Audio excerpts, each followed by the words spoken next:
How do they find people who have never been infected for these studies? Is there a way to know if someone has had asymptomatic COVID, aka someone thinks they've never been infected, but they have? So these are great questions, and I'm going to do my best to answer them semi-casual style.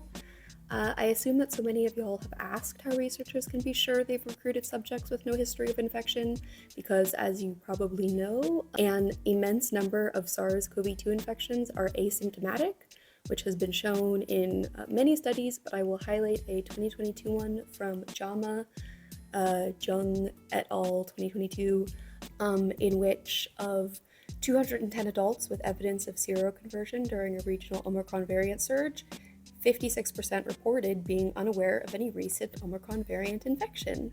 What the fuck does that mean? It means that they found 210 adults who had evidence in their blood of a recent COVID infection, and over half of them had no idea that they were recently infected. I moved the furniture because it was bothering me. And this goes part of the way to addressing the question, is there a way to find out if someone has been infected asymptomatically? The answer to which is kind of. So in the aforementioned study, the researchers identified people who were recently infected by looking for a specific type of antibodies in their blood.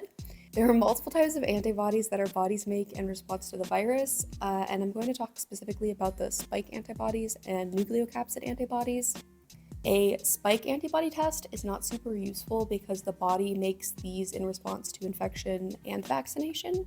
However, the body doesn't make nucleocapsid antibodies in response to vaccination, but only in response to infection, which means that the presence of these in the blood is a pretty sure indicator of a previous infection.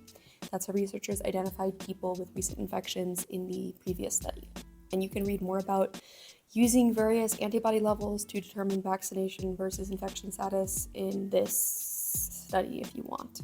However, unfortunately, I'm so sorry, lack of nucleocapsid antibodies in the blood does not mean that someone didn't have a previous infection. We know this because in studies, some people who tested positive for the virus on upper respiratory PCRs during the acute phase of infection failed to show any antibodies a few months down the line in their blood, aka they failed to seroconvert. Rates of non-seroconversion, aka the percentage of people who do not develop antibodies in their blood after an infection, are uncertain. It varies in different studies from 5% to 85%. And likely it's dependent on demographics and strains. Some studies have shown that children, recently vaccinated people, or people infected with Omicron strains, aka the majority of infections, all have relatively higher rates of non-seroconversion. Anyways, this phenomenon means there is no way to prove that a person has not had COVID. This is actually why I can't say that I've never had COVID, which obviously begs the original question, how the hell did they find infection-free people for these studies? Some of you are probably not going to like this answer, which is specifically based on selection criteria from the two 2024 studies I mentioned in my brain video. I make no claims to have exhaustive knowledge of selection methodology for every study that compares people with prior infection to no infection. But I do know for these two studies.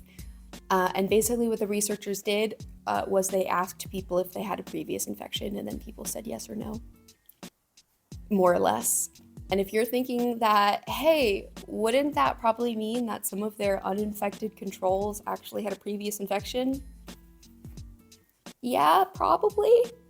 I would guess that the amount of uninfected controls who actually had a previous infection is probably a lot higher in the post-Omicron era. And for these studies, a chunk of the data was collected pre-Omicron. But anyways, the fact that some of the uninfected controls likely actually had a previous infection doesn't mean that this data is useless. It just means that things are possibly even worse than they look, because even our healthy subjects now have relatively poor health compared to the pre-pandemic era. Because since the powers that be have seen fit for everyone to be infected, that means that we essentially have no more uninfected controls ever, which is actually very useful if you are a villainous policymaker intending to obscure the extent of the damage that you have chosen to inflict on everyone. To summarize, is there a way to definitively confirm that someone has never been infected? No, there's not.